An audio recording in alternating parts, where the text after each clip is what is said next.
வணக்கம் வள்ளல் மீடியா நேயர்களே. இன்னைக்கு நம்ம பரிமாற்றம், அது பண பரிமாற்றம் அப்படிங்கிறது கேஷை பார்த்தே ரொம்ப நாளாவது யாருக்கும் பார்த்தீங்கன்னா சில்லறையை கையில் வச்சுக்கிறதுல முழுக்க எல்லாமே யூபிஐ டிரான்சாக்ஷன் மாறிடுச்சு. அதில் பார்த்தீங்கன்னா ஒரு பெரிய மாற்றம் கொண்டு வர போகிறாங்க.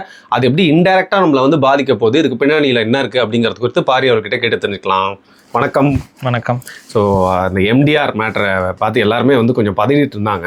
நம்ம எப்பயோ பேசியிருக்க வேண்டியது ஒரு வாரம் லேட் ஆயிடுச்சு. இருந்தாலும் முக்கியமான விஷயம், சரி அதான் அதையும் ஒரு தலைப்பாக எடுத்து பேசிடுவோமே அப்படின்னு. பேசிக்காக என்னன்னா ரொம்ப டீட்டெயிலாக போக தேவையில்லை. யூபிஐக்கு ஆப் அடித்தது இந்தியா அப்படின்னு நம்ம எடுத்துக்கலாம். இந்த யூபிஐக்கு ஆப்பது எடுத்து இந்தியாவா? இல்லைங்க, நம்ம டிஜிட்டல் நோக்கி தான் தள்ளிட்டு இருந்தாரு மோடி அவர்கள். அப்படி நம்ம தலையில் எல்லாத்தையும் மண்ணவாரி போட்டது தான் நடந்திருக்கு இன்னைக்கு. புரியலையே. ஆக்சுவலாக யூபிஐ டிரான்சாக்ஷன் இந்தியாவுக்கு ஒரு பெரிய பலமாக அமைந்தது. அதில் சில குறைபாடுகள் உண்டு நம்மளுடைய பார்வையிலிருந்து. அது பண பரிவர்த்தனையே பெரிய அளவு டிஜிட்டலைஸ் ஆகிறது. ஆனால் அரசாங்கத்துக்கு அதில் ஒரு பெரிய ப்ளஸ் இருக்குது. ரீசன் என்ன, எல்லாமே டாக்குமெண்ட்டுக்குலாம் வந்துடும். எவ்வளோ பணம் நீங்கள் அனுப்பியிருக்கீங்க, எவ்வளோ பணம் நீங்கள் செஞ்சீங்க, இது போயிருக்கு, எவ்வளோ இது உள்ளே வந்திருக்கு போயிருக்கு, இது எல்லாமே டாக்குமெண்ட்ஸில் உங்கள்கிட்ட வந்துக்கிட்டே இருக்கும். ஸோ யூபிஐ டிரான்சாக்ஷன் எல்லாமே ரெஜிஸ்டர்டு.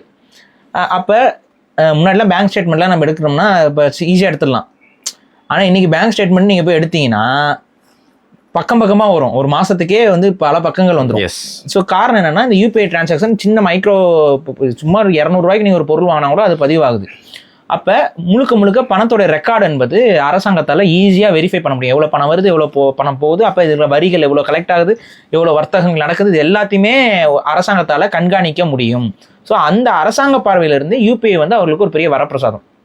இப்போ இந்த யூபிஐ இவங்க என்ன பண்ணாங்கன்னா, ஒரு ஈஸியாகவே எல்லாருக்கிட்டையும் போய் சேர்ற மாதிரி பல விளம்பரங்கள் பல யூபிஐ நிறுவனங்களுக்கு அனுமதி கொடுப்பதன் மூலமாக கூகுள் பேயாக இருக்கட்டும், பிம் ஆப்பாக இருக்கட்டும், எல்லாருமே யூபிஐ டிரான்சாக்ஷன் பேடிஎம், அப்புறம் இன்னும் நிறைய இருக்கு, ஃபோன்பே, இந்த மாதிரி எல்லா ஆப்புகளும் வாட்ஸ்அப்லயும் அனுப்பலாம், எல்லாத்துலயும் அனுப்பலாம், எல்லாரும் விளம்பரம் பண்ணி கடைசியில் என்ன ஆயிடுச்சுன்னா, யூபிஐ டிரான்சாக்ஷன் தான் இருக்கிறதுலே இந்தியாவுக்குள்ள ஈஸியஸ்ட் வே ஆஃப் மணியை முன்னாடி இந்த கார்டு டீட்டெயில்ஸ் உங்களுக்கே தெரியும். ஒரு பொருளை நீங்கள் ஆன்லைனில் பர்ச்சேஸ் பண்ணால் முன்னாடி நீங்கள் என்ன பண்ணணும், கார்டு நம்பர் போடணும். அது சில டைம் டிக்ளைன் ஆகும், அது ஒர்க் ஆகுமா இல்லையான்னு தெரியாது. ஆனால் இன்னைக்கு யூபிஐ ஒரு ஸ்கேனர் வருது, டக்குன்னு ஸ்கேன் பண்ணி நம்ம பே பண்ணிடுறோம். கடைக்காரங்கிட்ட முன்னாடி போனால் சில்லறை இருக்கான்னு சொல்ல முடியாது, மாற்றினா அவன் சில்லறையை கரெக்டாக நமக்கு தரானான்னு சொல்லி அவர் ஆசை சாக்லேட் 2 கொடுப்பாரு, ஹால்ஸ் மிட்டாய் 2 கொடுப்பாரு. அதை சாப்பிட்டு நமக்கு சுகர் ஏறி போய் கிடக்கும். ஹால்ஸ் எல்லாம் அப்பெல்லாம் சொல்லக்கூடாதுங்க. இஞ்சி ஹால்ஸ் நல்லா தான் சில ஹால்ஸ் ஓகே. அது முட்டாய்ங்கும் போது அப்போ இது என்னன்னா, அது எதுக்கு நம்ம கொடுப்பாருன்னு தெரியல. இன்னும் தொண்டை கரகரன்னு இல்லைங்க, நல்லா பரவாயில்லப்பா சாப்பிடுப்பா அப்படின்னு 1 ரூபாய்க்கு என்ன முட்டாய் கிடைக்குமோ அதெல்லாம் கொடுத்து சில்லறையை முடிச்சுட்டு இருப்பாங்க. ஸோ இது எல்லாத்துக்கும் பிரச்சனை இல்லாமல் டக்குன்னு எவ்வளவோ அந்த அளவுக்கு டக்குன்னு ஒரு டிரான்சாக்ஷனை பண்ணுறதுக்கு ஒரு ஈஸியாக இருக்குது. அவங்களுக்கும் பிரச்சனை இல்லாமல் இருக்குது. ஒரு கன்வீனியன்ஸ் ஃபேக்டரில் எல்லார்ட்டையும் நீங்கள் ஃபோன் இருக்குது. அப்போ இன்னைக்கு நிறைய பேர்கிட்ட ஃபோன் இருக்குனால ஈஸியாக அந்த டிரான்சாக்ஷன் பண்ணுறாங்க. அன்றைக்கி நான் உண்மையாகவே நான் பார்த்தேன், ஒருத்தர் ரோட்டில் பிச்சை எடுத்துகிட்டு இருந்தார், யூபிஐ வச்சுருக்காரு. இது தெரியாத உங்களுக்கு இருக்கு? நான் நம்பலை, சும்மா கலாய்க்கிறாங்க போலான்னு நினச்சிட்டு இருந்தேன். உண்மையாக இன்னைக்கு நான் பார்க்குறேன், ஒருத்தர் தட்டு வச்சுட்டு பிச்சை வச்சுட்டு இருக்காரு. பக்கத்தில் பார்க்குறேன் அந்த ஸ்டாண்டு பேடிஎம் இது போட்டு அந்த பாக்ஸ் இருக்கும்ல, அது வச்சிருக்காருங்க அவரு. நான் அப்படிதான் அனுப்பினேன். இந்த இந்தியன் பேங்க் சரியா போலன்னு, ஏங்க பிரைவேட் பேங்க் மாறுங்க, நான்லாம் பிரைவேட் பேங்க் தான் அப்படின்ட்டாரு அவர். அன்னைக்குலேருந்து எனக்கு ஒரு மாதிரி ஆயிடுச்சு அப்படியே. ஆமாம், அது சில நேரங்களில் இதில் இந்த யூபிஐ டிரான்சாக்ஷனில் இருக்க ஒரு பெரிய பிரச்சனை என்ன தெரியுமா, இந்த பேங்க்லாம் அந்த சர்வர் ஆஃப் பண்ணுறது சொல்லி வச்சுட்டு ஆஃப் பண்ணுறாங்களா என்னன்னு தெரியல. ஒரு பேங்க் ஆஃப் பண்ணால் பரவாயில்ல, எல்லா பேங்க்கும் ஒட்டுக்கு ஆஃப் பண்ணிடுறாங்க. எது போட்டாலும் வர மாட்டேன், கையில் முன்னாடி காசு இருக்கும், ஏதோ கொடுப்போம், காசு இல்லாமல் நம்ம எந்த பொருளும் வாங்க மாட்டோம். இப்போ என்ன பிரச்சனை, இதை நம்பி போயிடுறோம். அங்கே போயிட்டு எல்லாம் வாங்கிட்டு போட்டலா போடுங்க, டேங்க் ஃபுல்லு சார், டேங்க் ஃபுல்லா போடுங்க, தலையிலயும் கொஞ்சம் ஊத்திக்கோங்க சார், கொஞ்சம் லைட்டா அப்படி கொஞ்சம் பெட்ரோல் வாசம் அப்பெல்லாம் சொல்லுங்க, 2 இது டிராப் அப்படின்னு சொல்லிட்டு எல்லாம் ஓவரா பேசிட்டு எல்லாம் போட்டு, சார் எப்படி பேமெண்ட், யூபிஐ ஸ்கேனர் எடுத்துருவாங்க சீக்கிரம் அப்படின்ட்டு அனுப்பிடுவோம். Currently network issue in your bank அப்படின்னு. சரி ஓகே, நம்ம கிட்ட இந்த பேங்க்ல என்ன இன்னொரு பேங்க் இருக்குல்ல அப்படின்ட்டு அது மட்டும். அது வேற என்ன, அந்த இதுல இருந்து இது மாத்திருக்கு, அதெல்லாம் ஒரு வேலை இருக்கும், அதெல்லாம் போய் டக்குன்னு மாத்திட்டு அப்படின்ட்டு அதுக்குள்ள 4 பேர் ஹாரன் அடிப்பான். அது போட்டா அதுவும் உங்களோட நெட்வொர்க் சரியில்லை, காசும் இருக்காது. அப்புறம் இருக்கலே ஒரே ஆப்ஷனா அடுத்து கார்டு. நல்ல வேலை கார்டு டிக்ளைன் ஆகாம அது ஒர்க் ஆயிரும். அது காசு இருந்துச்சுன்னா கார்டு ஒர்க் ஆயிருது. அது வேற கான்செப்ட் போல ஏதோ இது இந்த இதெல்லாம் சர்வர் டவுன் லாக் ஆயிரும். பட் கார்டு இப்போ வரைக்கும் கொஞ்சம் ரிலையபிளா தான் இருக்கு. ஸோ கார்டை கொடுத்து இது பண்றது. அப்போ இவ்வளோ சிக்கல், அது ஒரு நேரம் வரையும் இதெல்லாம் ஆகுதுன்னு வைங்க சில நேரங்களில். But most of the time UPI நமக்கு ஒரு பெட்டர் ஆப்ஷன். இது வர்த்தகத்துக்கும் பெரிய ப்ளஸ் பாயிண்ட். ஏன்னு சொல்லுங்க. ஏன்னா குடுக்கல் வாங்கல் வச்சுக்கிறதுன்றது ஈஸி. இப்ப நம்ம அன்னைக்கு நான் போயிட்டு இருக்கேன், ஒரு கடைக்கு போயிட்டு இருக்கேன், ஒரு சின்ன பையன் ஒரு பொம்மை கேக்குறாங்க அப்பாட்ட. இதே மாதிரி சின்ன நம்மளும் சின்ன வயசுல பண்ணிருப்போம். காசு இல்ல வீட்டுல வச்சுட்டோம், அப்பா பர்ஸ மறந்து வச்சுட்டேன் பாப்பா அப்படின்னு சொன்னோடனே நம்ம சரிப்பா அப்படின்னு சொல்லிட்டு நம்ம அப்படியே அப்படியே கண்ணீரோட நம்ம போயிருவோம். சரி ஓகே. அது அம்மா வந்து சில்லறை இல்லப்பா, காசு இல்லப்பா அப்படின்னு சொல்லி நம்ம ஏதோ ஒன்று பண்ணி இழுத்துட்டு போயிடுவாங்க. இப்ப குழந்தைங்க வந்து கேக்குது, அவங்க அப்பா அதே தான் சொல்றாரு, யூபிஐல பண்ணு, போன் வச்சிருக்கீல்ல யூபிஐ போடு நான் போடுறேன் வாங்குறேன் அப்படின்ட்டு அதுவே பண்ணுதுங்க. அவங்க அப்பா என்ன பண்ண முடியும்? மனுஷன் அப்பயும் ஒரு ட்ரை பண்றாரு, நெட்வொர்க் இஷ்யூ எங்க கொடு பாப்பாங்க, அது எல்லாமே தெரியும், அதான் முடிஞ்சிருச்சு. ஸோ இந்த மாதிரி நம்மளால செலவுகளை வந்து கண்ட்ரோல் பண்ண முடியல. இது நமக்குமே கொஞ்சம் யோசிச்சு பாருங்களேன், கண்ட்ரோல் பண்ண முடியல. முன்னாடி நமக்கு ஆகிற செலவு பணம் எடுத்துட்டு போகும்போது இப்போ நம்ம 2000 ரூபாய் கையில் வச்சிருப்போம். ஸோ 2000 ரூபாய்க்கு உள்ள நம்ம சாப்பிடணும், நம்ம போகிறோம் ஒரு ஹோட்டல் போகிறோம்னா 2000 ரூபாய்க்குள்ள சாப்பிட்டுக்கலாம் அப்படின்னு என்ன இருக்கும்? ஏன்னா நம்மகிட்ட 2000 ரூபா தான் இருக்கும் தெரியும். ஆனால் இந்த கார்டு யூபிஐலாம் வந்ததுக்கு அப்புறம் என்னாச்சு? பண்ணிக்கலாம், அதான் பேங்க்ல இருக்குல்ல, அவங்களுக்குலாம் லட்சக்கணக்கில் இருக்கும், பேங்க்ல இருக்குல்ல. சரி சாரி தெரியாமல் உண்மையாக சொல்லிவிட்டேன். அது வந்து எடிட்டர் வந்து அதை கட் பண்ணிடுங்க. என்னை பற்றி ஏற்கனவே நிறைய வதந்தி இருக்குன்னா அதில் 10ல் 9 நீங்கள் தான் காரணம். கிளப்பி விட்டது தான். கிளப்பி விடுறதுன்னு இல்லைங்க, இது பேர் கொளுத்தி போடுறது. அப்படியே கொளுத்தி போட்டுறணும். என்ன மட்டுமே டார்கெட் பண்றாங்க, உங்களுக்கு சேர்த்து டார்கெட் பண்ணணும்னு கோத்து விடுறது தான். ஆனா இருந்தாலும் அந்த அரசியல் தலைவரை நீங்க இவ்வளவு தரங்கட்டத்தனமா பேசுறது வந்து என்னால பாரி எந்த ஸ்டுடியோலயே மீட் பண்ணி போர் அடிக்குது, என்ன புழல்ல வந்து பார்க்கலாம்னு பாக்குறீங்களா? எனக்கு இப்பெல்லாம் போறதுக்கு இன்ட்ரெஸ்ட் இல்ல. முக்தார் கூட சேர்த்து போட்டாங்கன்னா என்னங்க பண்றது? அவர் கூட உள்ள இருக்காருல்ல, மறந்தே போயிட்டோம் முக்தார. சரி ஓகே, அவரால ஒண்ணு, அவரெல்லாம் எவ்வளவு பெரிய போராளி, அவர் உள்ள வந்து உட்காந்துட்டு எத்தனை பேர்கிட்ட போராணி பேசிட்டு இருக்காரோ தெரியல. நடுல தப்பி தவறி வாய் தவறி எனக்கிட்ட ஏதோ ₹1,00,000 இருக்குன்னு. ஆமா அது உண்மையை தெரியாம சொல்லிட்டோம். அதுல வந்து பாத்தீங்கன்னா அந்த ₹1,00,000 இருக்குன்னா நீங்க என்ன பண்றீங்க? இப்ப யாராவது கேட்கும்போது டக்குனு புடவை தானம்மா எடுத்துக்கோமா அப்படின்றீங்க. அம்மாக்கு தாங்க நானும் சொல்றேன், ஒரு அம்மாக்கும் புடவை வாங்கி கொடுக்கல என்னங்க தவறு இருக்கு? அப்ப நீங்க ஒரு அம்மா கேட்கும்போது முன்னாடி என்ன சொல்லுவாங்க, காசு இல்லம்மா அது இப்பெல்லாம் சொல்ல முடியுமா? எடுத்துட்டு வரலன்னா சொல்ல முடியாது. அதே குழந்தைக்கு டெக்னிக், அதே எல்லாமே லாக் ஆகிடுறோமா, மாட்டிக்கிறோமா. ஸோ பேசிக்கா இது மட்டும் இல்லாம இந்த யூபிஐல இன்னொரு ஒரு பெரிய பிரச்சனை இருக்கு. என்னது? இந்த பேமெண்ட் வந்து பேமெண்ட் லிமிட், அது ஒரு பிரச்சனை. அது வேற நம்ம இந்த ஆட்டோ பே சப்ஸ்கிரிப்ஷன் தப்பா புரிஞ்சுக்க. ஐயோ, நெட்ஃபிளிக்ஸ் இது அப்புறம் வந்து இந்த சப்ஸ்கிரிப்ஷன் போட்டு என்ன பண்ணுவேன், குக்கு. இந்த குக்கு உங்களுக்கு நான் நிறைய வாழ வச்சிருக்கேன். எனக்கே அது எப்படி தெரியும்னா, எப்போவோ ஏதோ ஒரு புக்கு படிக்கிறதுக்கு, நான் ஒரு புக்கை படிக்கிறதுக்கு நான் அது ஒரு ₹99 அந்த குக்கு எஃப்எம்லாம் நான் பதிவு பண்ணிட்டேன். நான் மறந்துட்டேன், பதிவு பண்ண மறந்துட்டேன். அது மாசம் ₹99 போய்கிட்டே இருந்திருக்கு. நான் அது ஒரு புக்கு படிக்கிறதுக்காக பண்ணதை அது கேன்சல் பண்றதுக்கு மறந்துட்டேன். இன்னொரு கொடுமை என்ன தெரியுமா? அதை வந்து ஆட்டோ பே சப்ஸ்கிரிப்ஷன் பண்ண தெரிஞ்ச எத்தனை பேருக்கு அதை கேன்சல் பண்ண தெரியும்? தெரியாது. எனக்கு தெரியல. பிளே ஸ்டோர்ல போய் ஈஸியா பண்ணிடலாங்க, பண்ணி விட்டுருங்க. அதுதாங்க எனக்கு ஃபர்ஸ்ட் தெரியலங்க. அதுக்கப்புறம் கூகுள் இதுக்குள்ள போய் அது எப்படி பண்றதுன்னு பார்த்து அப்புறம் உள்ள போயிட்டு அந்த ஆட்டோ பே இதை கேன்சல் பண்ணேன். அப்போ அது கேன்சல் பண்ணும்போது இது வரைக்கும் நீங்கள் எவ்வளோ பே பண்ணியிருக்கீங்கன்னு வந்திருக்கும். கிட்டத்தட்ட 3000 சொச்ச ரூபா நான் வந்து ஒரு புக்கு படிச்சதுக்கு நான் பண்ணியிருக்கேன். குக்கு எஃப்எம் அது போல் போய்கிட்டே இருந்திருக்குங்க பலமா. அது எப்போவோ நான் அந்த அந்த அந்த அந்த ஆப் அந்த காலகட்டத்தில் நான் பதிவு பண்ணதுங்க. அது வாட்டு போய்கிட்டே இருந்திருக்குங்க மாசம் ₹99 அது ₹3000 இருந்தா கணக்கு போட்டு பாருங்க எவ்வளவு மாசத்துக்கு நான் பண்ணி வச்சிருக்கேன். இது மாதிரி நிறைய பேருக்கு ஆயிருக்கும். இது யூபிஐ ஆட்டோ பேல இருக்க ஒரு அதான் அந்த ஆட்டோ பேல ஒரு குறைபாடுன்னு வச்சுக்கோங்களேன். கொஞ்சம் ஏதாவது ஒரு பண்ணி அதை கொஞ்சம் ஸ்டாப் பண்றதுக்கு வழிபடுறாங்க. திரும்ப ரெனியூவலுக்கு ஏதாவது கேட்கற மாதிரி ஒரு வருஷத்துல கேட்கற மாதிரி ஏதாவது அது இல்லைன்னா நமக்கு கவனிக்காம விட்டுறோம். அது வாட்டு போய்கிட்டே இருக்குது. இந்த பேங்க்லயும் முன்னாடி எல்லாம் ஒரு சின்ன அமௌண்ட் எல்லாம் எடுத்தாலும் மெசேஜ் வரும் ₹1 வரவே மாட்டேங்குது. எப்பயாவது வருது. பணம் அனுப்புனா மெசேஜே வர மாட்டேங்குது. போச்சா என்ன பேலன்ஸ் எவ்வளோ இருக்கு ஒன்றும் தெரியல. நம்ம வாட்டு இஷ்டத்துக்கு பண்ற மாதிரி போகுது. அப்போ இது வந்து பிளஸ்ன்னு ஒரு பக்கம் இருந்தாலும் இதுல மைனஸும் இருக்கு பிளஸும் இருக்கு. ஒரு மாதிரி கலவையெல்லாம் இருக்கு. ஆனா வர்த்தகத்துக்கு இது பெரிய பிளஸ். ஈஸி. இப்போ குக்கு எஃப்எம் அவங்களுக்கு என்ன என் மூலியமா இவ்வளவு காசு போயிருந்துச்சு, அது போயிருக்கு. இதை கேட்டுட்டு நீங்க எனக்கு அனுப்பணும்னு நினைச்சீங்கன்னா கூட என்னோட QR கோட் அனுப்புங்க. சரி ஓகே. அப்போ இந்த மாதிரி வந்து இந்த யூபிஐ டிரான்சாக்ஷன் மூலமா பண செலவுங்கிறது வந்து அதிகரிச்சிருக்கு. இதன் மூலமா டாக்ஸேஷன் கவர்மெண்ட்டுக்கு பெரிய ரெவன்யூ தான். அதாவது இவ்வளோ ரெவன்யூ அது கொடுக்குதுல்ல, போதும் தானே? இல்லை, எனக்கு எங்கெங்கெல்லாம் பாலம் கட்டணுமோ அங்கங்கெல்லாம் பாலம் கட்டுவேன், எங்கெங்கெல்லாம் அணை கட்டணுமோ அங்கங்கெல்லாம் அணை கட்டுவேன், எனக்கு ஒரு பைசா எனக்கு இல்லாமல் போயிடக்கூடாது, இதுக்கு ஒரு டேக்ஸை போடு அப்படின்னு சொல்லி என்ன பண்ணுறாங்க? இப்போ யூபிஐ டிரான்சாக்ஷனுக்கு ஒரு வரியை கொண்டு வராங்க இந்தியா. அந்த வரி என்ன அப்படின்னா மெர்ச்சன்ட் சைடு இருந்து, மெர்ச்சன்ட் சைடுனா யாருன்னா இப்போ நம்ம சைடு இல்லை.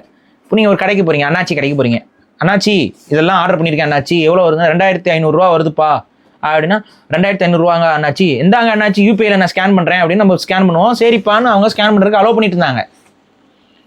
இப்போ என்ன ஆனா 2000 மேலே ஒரு டிரான்சாக்ஷன் மெர்ச்சன்ட் சைடில் நடந்ததுன்னா 2000 அவர் நமக்கு 2500 அவர் நம்ம பில்லு வாங்கிக்குவாரு. ஆனால் அவர் காசு கட்டணும், குறிப்பிட்ட தொகை எக்ஸ்ட்ரா. அவருக்கு ஒரு பர்சன்டேஜ் வந்து ஒரு டாக்ஸேஷன் போட்டிருக்காங்க.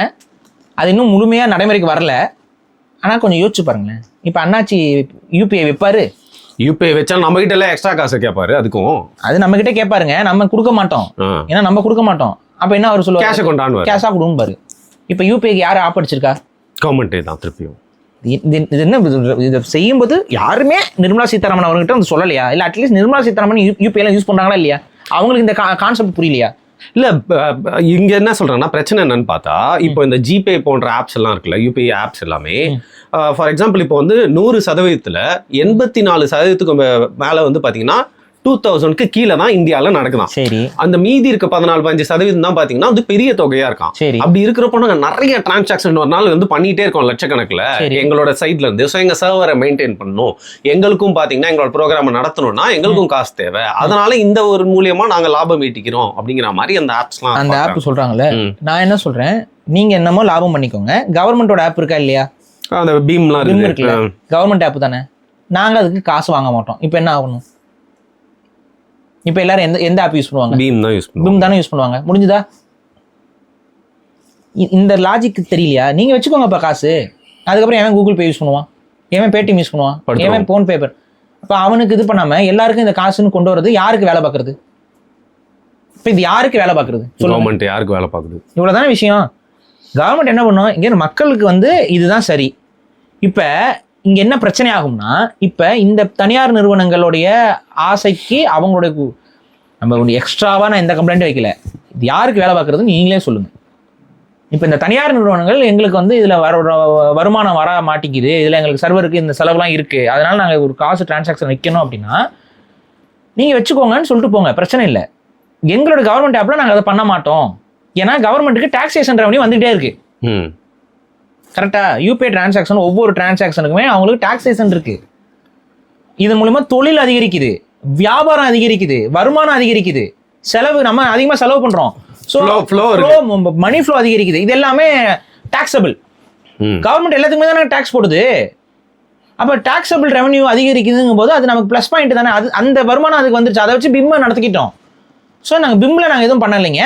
நீங்க வந்து உங்களுக்கு தேவைன்னா ஒரு சின்ன டிரான்சாக்ஷன் இது பண்ணா பண்ணிக்கோங்க, முடிஞ்சு போச்சு. இது வந்து ஆக்சுவலாக இப்போ பண்ணாமல் இல்லை, ஆல்ரெடி பண்ணிட்டு தான் இருக்காங்க.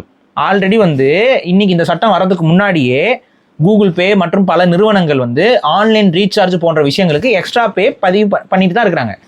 இப்போ நீங்கள் 100 ரூபாய்க்கு நீங்கள் ரீசார்ஜ் பண்ணா இந்த 100 ரூபாய்க்கு இருக்க பண்ற ரீசார்ஜை வந்து ஆக்சுவலாக 100 ரூபா மட்டும் வாங்குறது இல்லை. எக்ஸ்ட்ரா கூகுள் பே 102 ரூபா இல்லை 105 ரூபா தான் வாங்குறாங்க. அப்போ அந்த 5 ரூபாய் யாருக்கு போகுது? அவங்களுக்கு தான் போகும், கூகுள் பேக்கு தானே போகுது. ஸோ இது ஆல்ரெடி நடைமுறையில் இருக்கு தானே. இப்போ இது இருக்கு. அப்ப இவன் நடைமுறையில் இருக்கு, பிம்ல இது கிடையாது. அப்ப பிம்லயே இதை கொண்டு வரணும். அப்ப யாருக்கு வசதி வாய்ப்பு பண்ணி கொடுக்குறீங்க?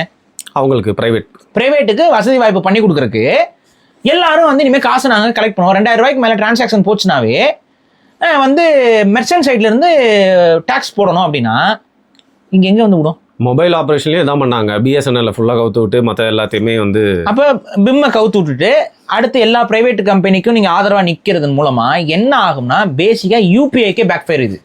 ஏன்னா இனி எல்லா அண்ணாச்சி என்ன பண்ணுவோம் அப்படின்னா 2000 ரூபாய்க்கு உள்ளேனா யூபிஐ பண்ணுங்க, இல்லைன்னா இதை பண்ணாதீங்கம்பாங்க.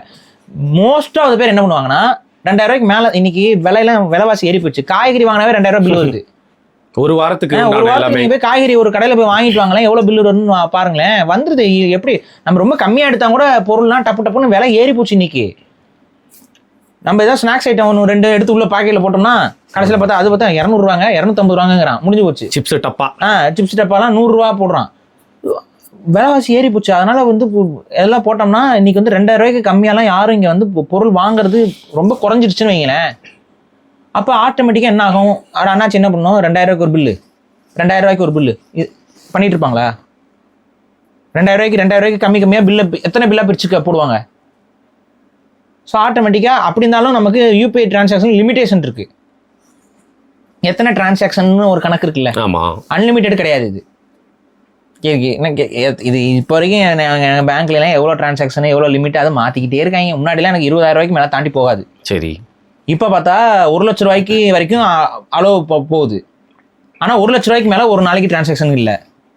முன்னாடிலாம் வந்து பார்த்தீங்கன்னா 5 டிரான்சாக்ஷன்லேயே எனக்கு டிரான்சாக்ஷன் லிமிட் வந்து முடிஞ்சிடும் வந்துடும். என்னன்னே புரியல. இது மாற்றி எனக்கு ஒன்றுமே புரியல. போனால் போகுது, இல்லைன்னா இல்லைங்கிற கணக்குலேயே தான் பண்ணுறது. அது சஸ்பென்ஸாகவே தான் இருக்குது இப்போ வரைக்கும். ஸோ இது அது மாற்றிக்கிட்டே இருக்காங்க. ரூல்ஸை மாற்றுறாங்க, இது மாற்றுறாங்க, யூசர் இதை மாற்றுறாங்க. அப்போ இங்கே பிரச்சனை என்னென்னா, யூபிஐயை முடிஞ்ச வரைக்கும் இலகுபடுத்தினீங்கன்னா இந்தியாவுக்கு வளர்ச்சி.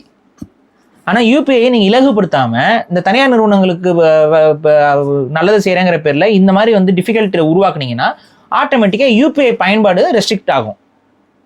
நீங்கள் ஞாபகம் இருக்கா, நீங்கள் இந்த ரிச்சி ஸ்ட்ரீட் இங்கெல்லாம் நீங்கள் போயிட்டு கார்டு பேமெண்ட் பண்ணால் அவங்க வேணாமாங்க, கேஷ் கொடுப்பாங்க. ரீசன் என்ன தெரியுமா? சவுகார்பேட்டை இங்கெல்லாம் நீங்கள் போயிட்டு நீங்கள் கார்டு பேமெண்ட் பண்ணீங்கன்னா அவங்க வந்து அவங்க டேக்ஸ் கட்டணும். நம்ம டேக்ஸ் கட்டுறது இல்லை, அவங்க டேக்ஸ் கட்டுறது அவங்க நம்ம தலையில தான் கட்டுவாங்க. அப்போ அதிகமாகும், பரவாயில்லையாம்பாங்க. இல்லைங்க என்கிட்ட பணம் வந்து பேங்க்ல தாங்க இருக்கு, நான் கார்டு தாங்க இருக்குன்னா இப்போ ஏடிஎம்ல போய் எடுத்துட்டு வாங்கப்பாங்க. மெனக்கிட்ட போய் நீங்கள் ஏடிஎம்ல எடுத்துட்டு வரணும். ராயப்பேட்டையில் ஒரு பிரியாணி அதுவும் இல்லாமல் ரிச்சி ஸ்ட்ரீட்ல ஏடிஎம் எடுத்துட்டு வரது எவ்வளோ ரிஸ்க்னு உங்களுக்கு நல்லாவே தெரியும். ஓகேவா? ரிச்சி ஸ்ட்ரீட்டை பற்றி எல்லாருக்கும் தெரியும். அங்கே வந்து பிக் பாக்கெட்ஸ் எவ்வளோ பேர் இருக்காங்கன்னு உங்களுக்கு தெரியும். அங்கே போயிட்டு நீங்கள் வந்து ஏடிஎம்லேருந்து எடுத்துகிட்டு வந்தீங்கன்னா 4 பேர் கூடவே வந்துட்டு இருப்பான். ஏடிஎம் போனால் A to D மாறிடுவோம். அதான் ரிச்சி ஸ்ட்ரீட் அவருக்கு நடந்துச்சு இல்லை அந்த வீடியோ. ஸோ அந்த பிரச்சனைலாம் இருக்குது. அப்போ அந்த இதில் இருக்கும்போது நம்ம பணத்தை வந்து எடுத்துகிட்டு போகிறதுக்கு இது பண்ணிவிட்டு நம்ம என்ன பண்ணுவோம், கார்டு பண்ணலான்னு பார்த்தா கார்டு பண்ணால் அப்போ 2,000 ரூபா அதிகமாகும்பாங்க. சில நேரங்களில் நான் போய் பரவாயில்ல 2,000 ரூபா அதிகமாக ஆகிட்டு போது கொடுங்க அப்படின்னு சொல்லிட்டு நம்ம ஸ்வைப் பண்ணுற மாதிரி ஒரு சுச்சுவேஷன் தான் நடந்திருக்கு. 2,000 ரூபா எதுக்கு அதிகம்னா அவங்களுக்கு அந்த டேக்ஸ் வரும், அந்த டேக்ஸ் நம்ம தலையில கட்டுவாங்க. இதே தான் இங்கேயும் நடக்கும். கடையில் வந்து அப்படின்னா அதிகமாகும்னா இது எங்களுக்கு கொடுங்கம்பாங்க. ஸோ இதுதான் நடக்கும். ஸோ அதுக்கு என்ன பண்ணுவோம், அது வேணான்னு சொல்லும்போது ஆட்டோமேட்டிக்காக வந்துட்டு யூபிஐ வைக்க மாட்டாங்க கடைகளில். அப்புறம் உள்ள கீழே சும்மா பேச்சுக்கு வச்சிருப்பாங்க. ரொம்ப வேற வழியே இல்லைன்னா யூபிஐ எடுப்பாங்க, இல்லைன்னா இல்லைன்னு டாஸ்மாக் மாதிரி ஆயிரும். அப்போ இல்லங்க அங்கதாங்க இது மாதிரிலாம் நடக்குதான். அந்த ஆன்லைன் மேட்டரை பத்தி ஒரு நாள் பேசி விடுங்க. ஒரே குழம்படியா பேசலாம். அது என்னங்க, அது என்ன இப்போ சரி விடுங்க. எத்தனை விஷயம், எத்தனை தான் திட்டுறதுன்னு ஒன்றும் புரியல எனக்கு. ஸோ வந்துட்டு இதுதான் இங்கே பிரச்சனை. அப்போ இந்த யூபிஐயில் இன்னைக்கு இவங்க பண்ணியிருக்க இந்த மாற்றங்கிறது தேவையற்ற மாற்றம். இந்த மாற்றம் செய்வதனால யூபிஐக்கு தான் நீங்கள் ஆப் அடிச்சிருக்கீங்க. இது வந்து மக்களுக்கு தேவையில்லாத ஒரு விஷயம். ரெண்டாவது யூபிஐ ஆப்புகளுக்கும் இது ஆபத்தையும் அவர்களுக்குள்ள இருக்கக்கூடிய அந்த பரிவர்த்தனையும் குறைக்க தான் செய்யுமே ஒழிய இதை முடிந்தால் திரும்ப பெறுவது தான் சரியாக இருக்கும். இதை நீங்கள் நடைமுறை இப்போ வரைக்கும் அது இன்னும் எவ்வளோ டேக்ஸ் போடுவோம், எவ்வளோ பர்சன்டேஜ் டேக்ஸ், இதெல்லாம் பண்ணலை. இது ஒரு பேச்சாக தான் சொல்லியிருக்காங்க. இது பேச்சாவே கடந்து போயிட்டீங்கன்னா நல்லது. இல்லை இதை நீங்கள் இம்ப்ளிமெண்ட் பண்ணீங்கன்னா யூபிஐ காணாமல் போயிடும். வேற என்னென்ன மாதிரியான செயின் ரியாக்ஷன்ஸ்லாம் வரும் ஒரு பையர் அண்ட் செல்லர் கிட்ட? இந்த மாதிரி யூபிஐக்கு நீங்கள் இந்த ஸ்கேனர் ஒட்டி வச்சிருக்கோம்னா எடுத்துருவான். அது ஃபர்ஸ்ட் நடக்கும். அதுதான் நடக்கும். நீங்கள் கேட்டால் தான் கொடுக்குற மாதிரி வரும். கேட்டால் யூபிஐ இருக்குதான்னு கேட்டால் மழுப்புவாங்க, அதுக்கப்புறம் கொடுப்பாங்க. இது நடக்கும். இன்னைக்கு எல்லா பக்கமும் போயிருக்கிற மாதிரி இருக்கிறது ரெஸ்ட்ரிக்ட் ஆக ஆரம்பிக்கும். அது நம்மளும் வந்து பார்த்தீங்கன்னா யூபிஐ கிட்ட இந்த டிரான்சாக்ஷன் இந்த காசு எக்ஸ்ட்ரா ஆகுது போகுதுங்கிறனால நம்மளுமே கொஞ்சம் கொஞ்சமாக குறைச்சிக்க ஆரம்பிச்சிருவோம்.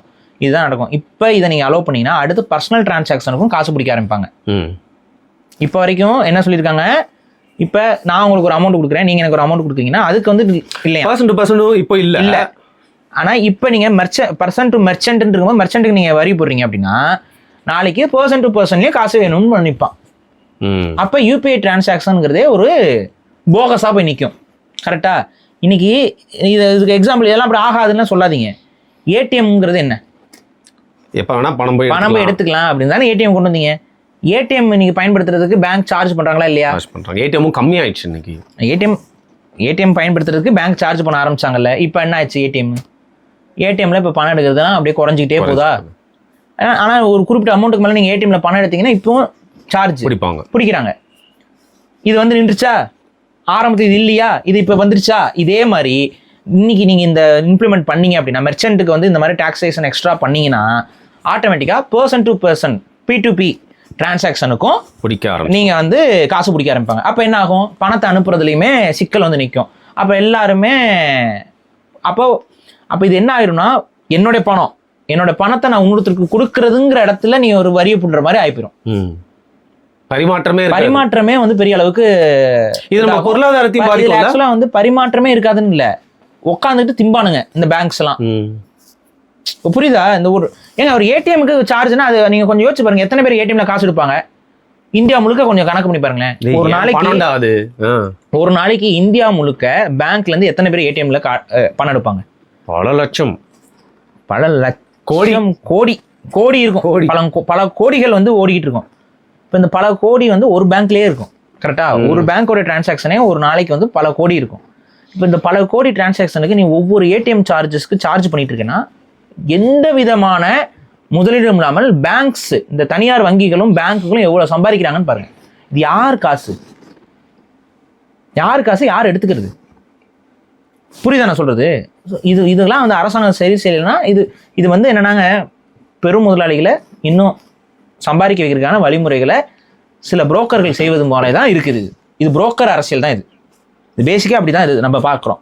ஸோ இந்த அரசியல் வந்து ரொம்ப தவறான அரசியலாக தான் நான் இங்கே பதிவு பண்ணுறேன். ரைட்டு. இன்னைக்கு என்கிட்டலாம் வந்து கியூஆர் கோடு இல்லைப்பா அப்படின்னு சொன்னேன். அந்த பூ வித்துட்டு இருந்த அக்கா இப்போதான் வந்து அவங்களோட அந்த கூடையில் வந்து இதை வச்சிருக்காங்க, ஸ்கேனரை. ஆமாம். பட் திருப்பி நீங்கள் சொல்கிற மாதிரி ஒரு பெரிய இல்லை, இப்போ இது என்னன்னா, இந்த பூ விற்கிறவங்க இவங்களுக்கு பெருசாக பாதிக்காது. ரீசன் என்ன, அவங்க ஒன்றும் 2000 ரூபாய்க்கு மேலே பண்ண போகிறது இல்லை. ஸோ அவங்களுக்கு இது பாதிக்காது. பட் இது 2000 ரூபாய்க்கு இப்போ வைக்கிறது நாளைக்கு அடுத்து என்னவா மாறும்? இங்கே வந்து நிற்குங்கிறீங்க. 200 ரூபாய்க்கு அது வருங்க. இப்போ 2000 ரூபாய்க்கு வருது, அடுத்து 200 ரூபாய்க்கு வரும். அப்புறம் ஒவ்வொரு டிரான்சாக்ஷனுக்கும் மெர்ச்சன்ட்டுக்கு தலையில ஏற்றுவான் விலையை. இதான் நடக்கும். இது இருக்கவே கூடாதுன்னு தான் நம்ம சொல்றோம். இது டிரான்சாக்ஷன் முறைனா இது ஒரு ஆப் ஃப்ரீயா பண்றதுக்கு வச்சுக்கோ. அப்போ எல்லாரும் அந்த ஆப்பை பயன்படுத்திக்குவாங்க. கரெக்டா? மித்த ஆப்ல காசு போடுறா, நீ போட்டுக்கோப்பா. உன் தனியார் நிறுவனத்துக்கு நீ நடத்துறதுக்கு உனக்கு வேணும், காசு வேணும்னா நீ போட்டுக்கோப்பா. இன்ஃபேக்ட் அவங்களுக்கு அது மட்டுமா காசு? அது மட்டும் இல்லை, அவங்களுக்கு அதுல நிறைய பொருட்கள் அவங்க ப்ரொமோட் பண்றாங்க, விற்கிறாங்க, வேற சர்வீசஸ் இருக்கு, இதெல்லாம் இருக்கு. அவங்களுக்கு நிறைய வரதுல விதத்துல அவங்களால பணம் ஈட்டிக்கொள்ள முடியும். ஆனா வேணும்னே மக்கள்கிட்ட இருந்து இன்னும் உறிஞ்சு குடிக்கணுங்கிறத அவங்க நினைக்கிறாங்க. அப்போ அதுக்கு அரசாங்கமே நம்மளை வித்துக்கிட்டு இருக்குங்கிறது தான் இதோடைய கான்டெக்ட். ஓகே. ஸோ இப்போ ஒரு 10 வருஷம் இருக்குமா யூபிஐ ஆப்ஸ்லாம் கொஞ்சம் நல்லா ஃபேமஸ் ஆகி? ஆல்மோஸ்ட் ஒரு 10 வருஷம் கூட இல்லை, 6-7 இயர்ஸ்னு வச்சுக்கோங்களேன். 6-7 இயர்ஸ்ல நம்ம எல்லாருமே யூபிஐ பக்கம் போக ஆரம்பிச்சதுனால கேஷ் இருக்குல்ல, லிட்டரலி பேப்பர் கரன்சியோட நம்ம கிட்ட இருக்கிற புழக்கமும் குறைஞ்சிட்டே வருது. நம்ம கையிருப்பும் இல்லை.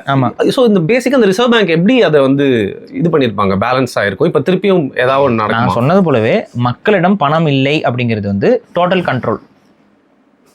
இப்போ நீங்கள் ஒன்று பாருங்க, இப்போ திடீர்னு இன்னைக்கு நம்ம பேசிகிட்டு இருக்கிறோம், டக்குன்னு கரண்ட் ஆஃபுங்க. ஏதோ ஒரு பெரிய பிரச்சனை, ஒரு ஏலியன் இன்வேஷன், ஏதோ ஒன்று, இல்லை உலகப்போர், ஏதோ ஒன்று, கரண்ட் பவர் கிரிட் ஃபுல்லாக ஆஃப். இது ஒரு 20 நாளைக்கு சரியாகாது. என்ன ஆகும்? அவ்வளோதான், முடிஞ்சு போச்சு. யார்கிட்ட காசு இருக்கு?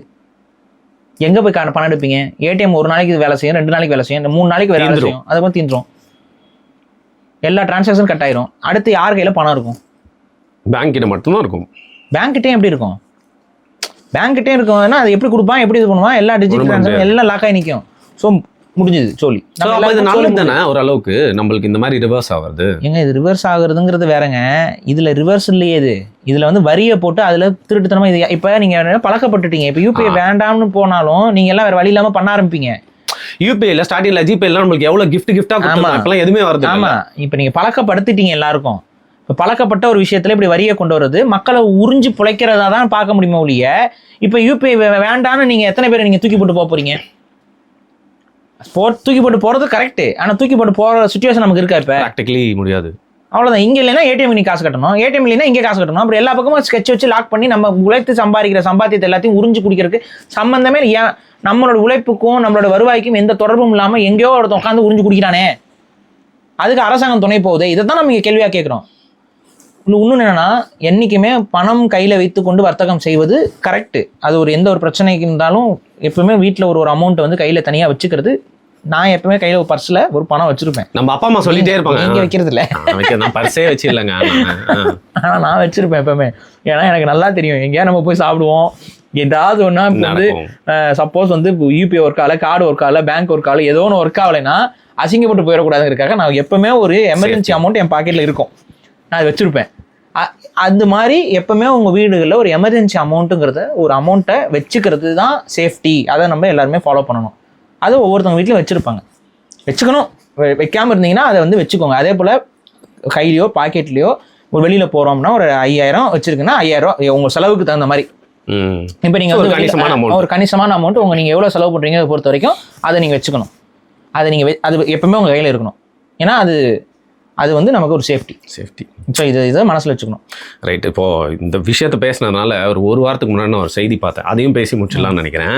இப்போ எலான் மஸ்க்கு வந்து ஒரு வார்த்தையை ஒன்று விட்டாப்புல, இன்னும் கொஞ்சம் நாளில் பணமே இருக்காது, பணத்தோட தேவையே இருக்காது அப்படின்னு சொல்லிட்டு எந்த கான்டெக்ட்ல சொல்லியிருப்பாருன்னு சொல்லிட்டு என்னால் புரிஞ்சுக்க முடியல. நீங்கள் எப்படி பார்க்குறீங்க? சரி, எலான் மஸ்கோடைய ஐடியாலஜி வந்து பார்த்தீங்கன்னா ஃப்ரீ ஃபார் ஆல் அப்படிங்கிற கான்செப்ட் தொடர்ச்சியாக பண்ணிட்டு அந்த ஐடியாலஜி வந்துருச்சுன்னா உலகமே தப்பிச்சிரும், உலகத்துல எல்லாமே எல்லாத்துக்கும் அப்படிங்கிற கான்செப்ட் வந்துடணும்.